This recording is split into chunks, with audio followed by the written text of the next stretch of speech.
सेवा में आदरणीय chief justice of India, honourable chief justice, मैं इस पत्र को बेहद दुख और पीड़ा के साथ लिख रहा हूं। नौकरी के दौरान मुझे भरी अदालत में अपमानित किया गया, गालियां दी गई, मुझे शारीरिक शोषण का शिकार होना पड़ा। ऐसी स्थिति में मैं अपनी जान देने के बारे में सोचने लगा, जबकि मैं एक जज हूं। न्याय की बात भी दी। मेरे सीनियर जज और उनके सहयोगी मेरा कार्य किया, मुझे रात में मिलने बुलाया। मेरे अंदर अब और जीने की इच्छा नहीं बची। मैं 1.5 साल से जिंदा लाश की तरह हूं। कृपया मुझे अपनी जिंदगी आत्मसम्मान तरीके से खत्म करने की अनुमति दें। नमस्कार, मैं जितेंद्र शर्मा।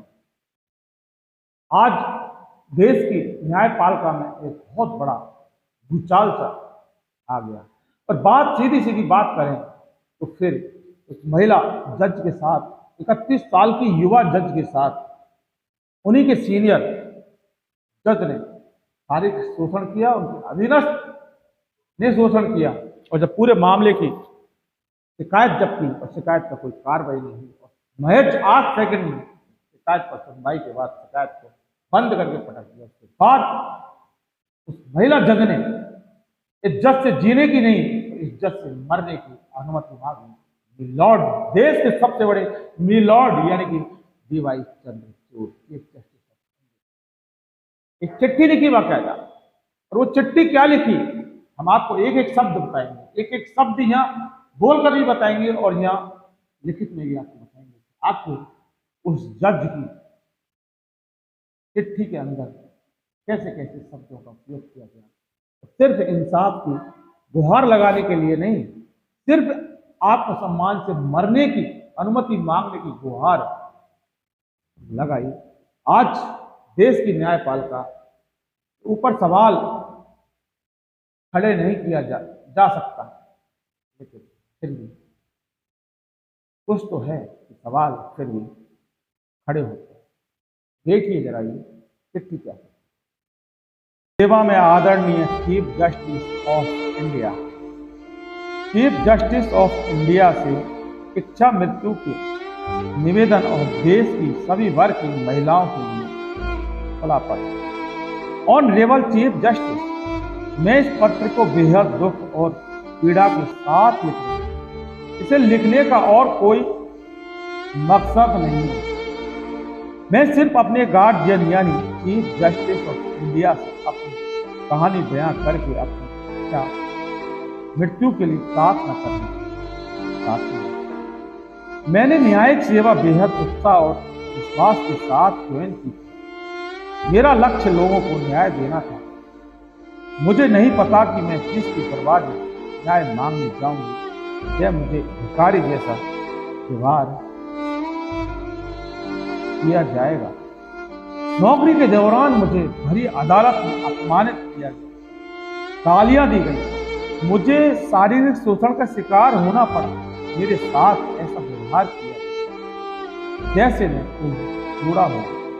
मुझे खुद के कीड़े होने का एहसास कराया गया। मैं दूसरों को न्याय दिलाती हूं, मगर मेरे बारे में कौन सोचता है। मैं देश में काम करने वाली हर एक महिला से कहना चाहती हूँ, शारीरिक शोषण के साथ वर्क प्लेस पर जीना सीखें। जीवन का कड़वा सत्य।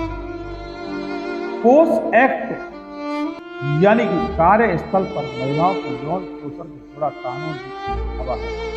इस पर कोई सुनवाई नहीं होती, ना कोई फैन लेता है।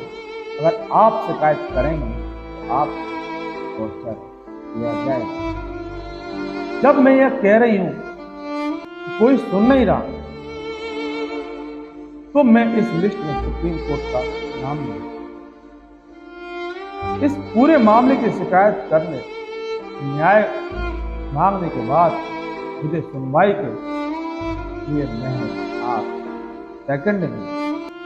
ऐसी स्थिति में मैं अपनी जान देने के बारे में सोचने लगा। अगर आप लकी हैं, यानी कि मेरी तरह नहीं है, पहली बार में ही जान दे दें। अगर कोई भी महिला सिस्टम के खिलाफ लड़ने के बारे में सोचे, आपको बता दूं ऐसा नहीं कर सकता, जबकि मैं एक जज हूँ। न्याय की बात छोड़ ही दीजिए। मैं अपने खिलाफ हुए शोषण की निष्पक्ष जांच तक नहीं करवा पाई। मैं महिलाओं से यह कहना चाहती हूँ, वह एक खिलौना है। मेरे सीनियर जज और उनके सहयोगी ने मेरा कार्य किया, मुझे रात में मिलने बुलाया। मैंने इसकी शिकायत 2022 में इलाहाबाद हाई कोर्ट में की, लेकिन आज तक कोई एक्शन नहीं हुआ। मुझे किसी ने यह पूछने तक की जहमत नहीं उठाई कि मेरे साथ क्या हुआ है। जुलाई 2023 में मैंने हाई कोर्ट की इंटरनल कंप्लेंट कमेटी से शिकायत की। मैंने 6 महीने में हजारों मेल किए, तब जाकर आरोपियों के खिलाफ जांच शुरू हुई। तो जांच शुरू हुई, मुझे उसके बारे में बताते शर्म आती, क्योंकि जिनके खिलाफ जांच होनी थी उनके ही अधीनस्थ इस मामले में गवाह बनाया। ये मेरी समझ से परे है कि गवाह आखिर अपने बॉस के खिलाफ बयान कैसे देगा। आखिर कमेटी ऐसा कैसे सोच रही है। किसी भी जांच का यह बेसिक नियम है कि गवाह की रिपोर्टिंग आरोपी के पास नहीं है। जांच के दौरान आरोपी जज का ट्रांसफर किया जाना ताकि वह गवाह और सभी सबूत को प्रभावित न करे। मुझे लगता है कि मेरी जिंदगी, मेरा आत्मसम्मान और मेरी आत्मा बढ़, मैं लोगों को कैसे न्याय दे पाऊंगा जबकि मैं खुद निराश हूं। मेरे अंदर अब और जीने की इच्छा नहीं बची। मैं 1.5 साल से जिंदा लाश की तरह हूं। अब मेरी जिंदगी का कोई मतलब। कृपया मुझे अपनी जिंदगी आत्मसम्मान तरीके से खत्म करने की अनुमति दें। मेरे भाग के लिए कोई भी धन्यवाद। पीड़ित महिला 15 दिसंबर। तो देखा आपने, ये पूरी वो चिट्ठी, एक एक शब्द हमने आपको यहाँ स्क्रीन पर लिख कर भी बताए और अपनी जुबान से बोल कर भी बताए। हालांकि पीड़ित जज महिला का नाम हमारे पास है, लेकिन हम मामला बेहद गंभीर है और महिला के साथ शोषण का जब मामला होता है, उनका नाम उजागर मीडिया एक्ट के तहत नहीं किया जा सकता। और ये जज साहब बात ये नहीं है। तो पूरा मामला अब आपके सामने है कि किस तरह से एक महिला जज अपने ही सीनियर जज के द्वारा शारीरिक शोषण का शिकार न्याय की गुहार लगा रही, लेकिन उसको न्याय नहीं मिला। और देश की बड़ी विडंबना है। आप समझ सकते हैं कि एक महिला जज की अगर ये स्थिति है न्याय के मामले में, तो फिर देश में आम महिला की क्या होगी। बताने की जरूरत नहीं है, समझाने की जरूरत नहीं है, दिखाने की जरूरत नहीं है। सब कुछ मामला आपके सामने है। एक जज के साथ, सिविल जज महिला के साथ न्यायपालिका के अंदर पदासीन लॉर्ड शारीरिक शोषण करते हैं और उसकी जांच नहीं होती है। और जांच की गुहार लगातार लगाने के बाद अब मामला देश की सर्वोच्च अदालत में सामने पूरी तरह से आ चुका है। चिट्ठी पहुंची, उसके बाद देखने वाली बात यही है कि किस तरह से देश की जनता को इंसाफ दिलाने वाली न्यायपालिका अपनी जज किस तरह से न्याय दिला पाती है। देश की जनता इंतजार कर रही है, सभी से इंतजार कर रही है। वाकई